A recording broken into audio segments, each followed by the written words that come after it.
Le bon vieux Jean-Luc Mélenchon, atteint de sa plus grande conjonctivite depuis l'assassinat d'un musulman par un bosniaque, il va nous faire une mise en scène absolument incroyable. Alors une mise en scène qui est très certainement naturelle, hein. On peut faire des mises en scène naturelles, attention. C'est peut-être aussi le rôle du caméraman derrière. Mais on est vraiment sur un rôle absolument magnifique. On est sur des yeux à la fois vitreux, à la fois rouges, là vous le voyez en gros plan. On sent qu'il s'est passé quelque chose d'émotionnel. Bon, en gros, depuis qu'il y a eu l'assassinat absolument tragique d'un monsieur du coup musulman par un bosniaque et qui aurait été fait effectivement par une certaine haine des musulmans manifestement, puisque la personne aurait proféré des mots, on va dire, très très islamophobes que je ne prononcerai évidemment pas ici, ça n'a pas sa place. Mais voilà, donc effectivement, depuis ça, ils ont fait une marche contre l'islamophobie. Et là, Jean-Luc Mélenchon était au sommet de sa carrière. La République, c'est lui, ne l'oublions pas. On va regarder ça, on va regarder la vidéo, c'est grandiose, vraiment, on est sur quelque chose d'assez magistral. Mais d'abord, intro. Messieurs, dames, vous trouverez ici des actualités singulières tous les jours. Mettez un pouce bleu, abonnez-vous à la chaîne et activez la cloche pour ne louper aucune expertise quotidienne. Je compte sur vous, c'est très important. Bon alors sommes-nous prêts? C'est mieux que Titanic, c'est vraiment, on est sur une oscarisation absolument grandiose. Attention, je ne dis pas que c'est de l'acting, hein, je dis simplement que là, la mise en scène du caméraman, dans le sens où voilà, les plans sont bien cadrés, on est sur un gros plan, on a la visu sur les yeux, il se passe quelque chose et vous allez voir, il y a plein de scènes absolument grandioses. On sort la boule au ventre, on se sent plus du tout en sécurité. Il y a une ligne rouge qui a été franchie, monsieur Mélenchon. Monsieur Mélenchon, on se sent plus en sécurité, nous les musulmans. On sort la boule au ventre, on se sent plus du tout en sécurité. Il y a une ligne rouge qui a été franchie, monsieur Mélenchon. C'est certain, madame. Permettez-moi de vous embrasser ou de vous serrer la main. Ce sont... On a peur, monsieur Mélenchon. N'ayez pas peur. Les Français Tous les musulmans ont peur, monsieur Mélenchon. Il y a une ligne rouge qui a été franchie.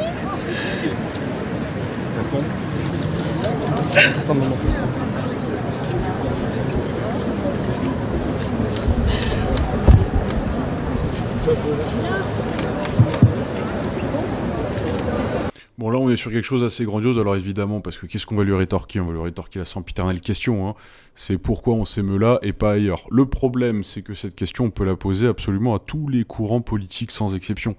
Alors, effectivement, on va pas se mentir, en fonction du courant politique que tu suis, ça s'émeut plus pour... pour certaines victimes que d'autres, hein, ça c'est clair, Donc ce serait un faux procès que de dire à Jean-Luc Mélenchon que il s'émeut uniquement dans cette occasion-là, étant donné que en face, en fonction du parti dans lequel t'es, c'est souvent un peu comme ça que ça se passe et c'est très déplorable parce que même si on peut un peu tourner en dérision le personnage de Jean-Luc Mélenchon, etc., ça n'en reste pas moins extrêmement tragique. Ce qui s'est passé, extrêmement triste, hein, déjà qu'une personne ait pu accumuler suffisamment de haine pour arriver à faire quelque chose comme ça, c'est terrible. Malheureusement, ça arrive bien trop souvent et absolument dans tout type absolument dans le sens où voilà, hein, sur des meurtres de haine, il y en a énormément. Je dis pas spécifiquement islamophobe ou quoi, mais il y en a énormément. L'islamophobie, de toute façon, c'est quelque chose qu'il faudrait peut-être renseigner parce que l'islamophobie, on va rentrer dans quelque chose qui empêche de critiquer les religions. Donc critiquer les religions, ça peut être quelque chose de sain, comme critiquer l'athéisme, on peut critiquer absolument tout ce qu'on veut, il faut rester libre là-dessus. Et l'islamophobie, il y a un peu un contexte qui veut dire, si on critique la religion de l'islam, c'est pas bien. Alors, effectivement, c'est une religion qui est pas mal ciblée en ce moment, médiatiquement, très critiquée, on va dire, donc c'est sûr que là, ils en prennent beaucoup, mais en même temps, ça fait partie des fondamentaux de la liberté d'expression que de pouvoir critiquer une religion. Et il faut pouvoir, bien sûr, critiquer toutes les religions pour que ça ait du sens, hein, sinon ça n'en a aucun. Maintenant, bien sûr, l'islamophobie, c'est comme tout, tu as le droit de critiquer toutes les religions, mais tous les trucs, phobie, machin, etc., ça doit juste permettre de critiquer. Là, effectivement, on est sur un assassinat, donc là, on est au-delà, on a dépassé le stade de la critique. Donc bien évidemment que ça, de toute façon, c'est pas autorisé. Donc là, la lutte là-dessus, il faut garder la liberté d'expression. Par contre, oui, effectivement, si on en arrive à des stades où il y a carrément des assassinats, là, il y a une vraie question qui se pose. Bon, évidemment, vous allez voir ça, on va regarder un petit peu. mais ça a été très critiqué, hein, cette réaction de Jean-Luc Mélenchon. Bon, évidemment, on voit tous, beaucoup d'entre nous peuvent voir ça avec un sous-texte, hein, qui est forcément, là, Jean-Luc Mélenchon, il est avec la plus grande partie de son électorat, donc évidemment, c'est le moment de sortir un petit peu les chaumières, etc. C'est ce que certains pourraient penser, on va pas se mentir, il y en a qui peuvent penser ça, que la sincérité reste à prouver. Mais après, moi, je suis certain qu'il est réellement triste, parce que la mort de n'importe qui est extrêmement triste et extrêmement terrible, quoi qu'il arrive, et ça c'est clair et net, hein. Moi, je rappelle que dans mes précédentes vidéos, j'avais été particulièrement interrogé sur le traitement qu'avait eu la mort de Naël, hein, où il y avait carrément eu des cagnottes, etc. Enfin, le mec... alors moi, ni j'attaque ni j'accuse le policier qui avait fait ça, hein, qu'on soit très clair, hein. Je sais pas comment ça s'est passé, je sais pas comment ça se produit, je sais pas ce qu'il a cru bon de faire ou quoi, je pars pas là-dedans. Par contre, je me questionne sur comment est-ce qu'on en arrive à donner 1 million d'euros avec quelqu'un dont le fait d'armes globalement connu, c'est d'avoir mis fin au jour d'un jeune de moins de 18 ans.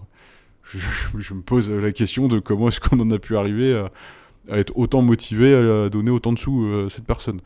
Voilà, je me demande quelles étaient les intentions derrière toutes ces donations, mais bon, c'est un autre sujet. Bon, on va regarder un peu ce qui est dit ici. Il y a eu 3 catholiques dégorgés par un Algérien dans la cathédrale de Nice, par un Algérien qui a traversé la Méditerranée pour venir dans un pays qu'il a jugé un pays de mécréants et qu'il est sciemment rentré avec un grand couteau dans la cathédrale de Nice pour égorger des catholiques, c'est-à-dire qu'il avait choisi ses cibles.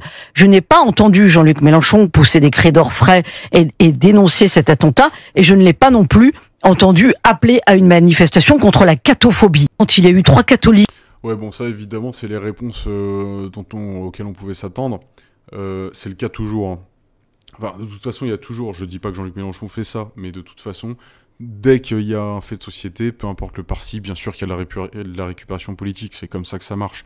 Tu prends un fait de société, de toute façon, le politique en lui-même, qu'est-ce qu'il doit faire? Il est censé gérer une société, donc évidemment que les faits de société, il va les tourner entre guillemets à son avantage, ou en tout cas il va parler à son électorat au moment du fait de société, c'est absolument normal. Donc voilà, et tous les partis le font. Alors évidemment on va lui rétorquer ça, et en même temps ça a du sens. Parce que effectivement, c'est sûr qu'on l'a pas vu autant pleurer depuis sa naissance et depuis qu'il a rempli ses poumons d'air la première fois, j'imagine. Donc c'est sûr que ça pose question, c'est pourquoi d'un coup il y a une tristesse pareille, surtout que là, bon, on est sur l'œuvre... alors quand je dis que ce pauvre monsieur s'est fait assassiner par un bosniaque, il était de nationalité française et d'origine bosniaque, hein, pour être précis. Bon, on va regarder un peu ce qu'en pense la plèbe. Donc c'est normal de rien dire, du coup, vu que c'est un musulman, on en est là, ouais, mais ça bien sûr, c'est pas parce que Jean-Luc Mélenchon va pas s'émouvoir à chaque fois autant que faut lui reprocher parce qu'il s'émeut d'un meurtre qu'il y a eu. Alors évidemment, il y a un sous-texte à voir derrière qui est probable, en tout cas certains pourraient le penser, je ne dis pas que c'est ce que je pense, mais presque. Merci de cette pensée pour nos victimes de l'attentat de la basilique Notre-Dame. Juste une précision, c'était un clandestin tunisien et non pas algérien, ok. Quand des fachos jetaient des musulmans dans la Seine, on n'a pas trop entendu les catholiques non plus. La rigueur journalistique est bradée, aura des pâquerettes, même accuser un Algérien pour l'attentat de Nice alors que l'auteur ne l'était pas, c'était niveau qu'à niveau. Car Mélenchon déteste les catholiques et qu'il souhaite récupérer le vote des musulmans, simple, basique. Quelqu'un peut dire à Véro Jacquet que c'était un Tunisien, marre de les voir, ok. Vois les intégristes catho, vous me fascinez, arriver à parler correctement avec un crucifix. Ok. Faux, Mélenchon, je veux en tout premier lieu exprimer mes condoléances affligées, horrifiées aux familles des victimes. Mais aussi, je veux le souligner, notre totale solidarité avec les catholiques de France menacés dans la pratique de leur foi. Ben voilà, exactement. C'est à un moment donné, ce serait, je pense, bien plus intéressant de voir des politiques s'effrayer tout autant de n'importe quel drame de ce genre. Ça, c'est clair. Parce que, à un moment donné, leur crédibilité est remise en question et c'est ça qui crée de la haine aussi. Il faut le reconnaître. Quand tu vois un Jean-Luc Mélenchon qui est absolument dévasté pour cet assassinat, mais pas pour d'autres, ça va forcément créer de la haine, en fait. Parce qu'on attend ça d'un rôle d'un politicien, c'est de nous montrer le plus possible quel est le fond de sa pensée. Et quand tu le vois autant triste pour un camp et pas autant triste pour l'autre, forcément, ça crée de la haine et ça crée de la division. Et là, on parle de Jean-Luc Mélenchon, mais c'est pareil pour les autres idéologies.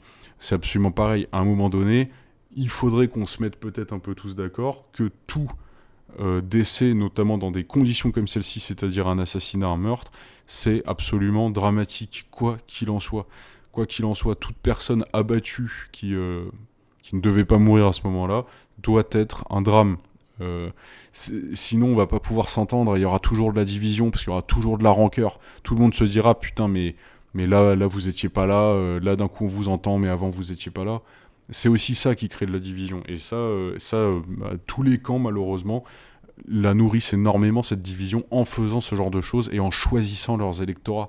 En se disant, oui, alors là, je vais pas trop m'émouvoir, parce que quand même... Enfin, tu vois, en fonction de à quel camp peut appartenir la victime, tu as toujours ce type de choses. Et c'est vraiment dommage, je pense, même pour la confiance qu'on peut accorder aux élus.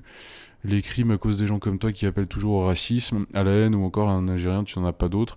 Pauvre tête sans matière grise, à vouloir te cacher derrière l'islamophobie, aucune importance, la France y était sans toi, heureusement. Ok. Mais Jean-Luc Mélenchon a vendu son âme pour un peu de lentilles il y a bien longtemps, rien à attendre de ce renégat. Bon.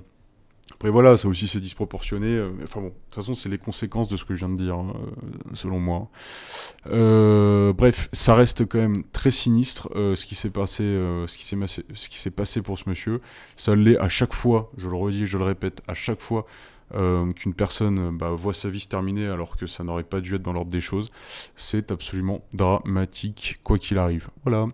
Qu'est-ce que vous en pensez, vous, honnêtement? Alors, voilà, respectueusement dans les commentaires, hein, bien évidemment. Abonnez, like, je compte sur vous, évidemment. On est toujours là pour faire un petit appel au CTA. Et je vous dis à la prochaine. Salut.